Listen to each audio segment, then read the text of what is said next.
د عامه روغتیا وزارت د روغتیايي خدماتو وړاندې کوونکی معین عبدالباري عمر وایي شاوخوا 3.2 میلیونه ماشومان چې عمرونه یې له 15 کلونو کم دي د خوارځواکۍ له ستونزو کړېږي. له دې ډلې شاوخوا 1 میلیون یې په شدید او 2.2 میلیونه نور یې په منځنۍ خوارځواکۍ اخته دي. د موږ په هیواد کې 3.2 میلیونه ماشومان چې عمرونه له 15 کلو څخه کم دي له دغه ناروغۍ سره لاس او ګریوان دي چې 1 میلیون له سویر یا له شدیدې خوارځواکۍ سره مخ دي او 2.2 میلیونه هغه له متوسطې خوارځواکۍ سره مخ دي. په دغه برخه کې نړیوالو هم مرسته کړې.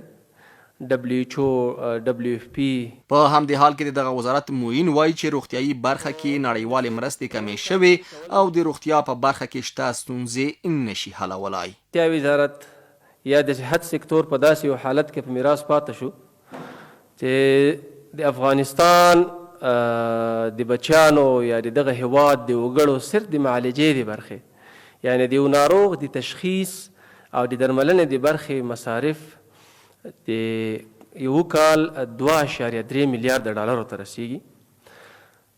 متاسفانه چې په دغه مصارفو کې 15.5% مصارف زموږ وګړي زموږ خلک زموږ ولس له خپله جیب نه کوي.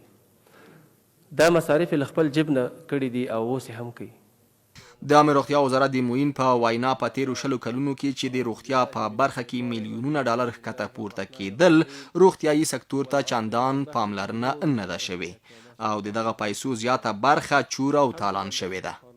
د عامه روغتیا د شمیرو له مخې اوس مهال هیواد کې شاوخوا 1400 شخصي روغتونونه شته چې یوازې 600 یې د عامه روغتیا وزارت سره ثبت او راجستر دي.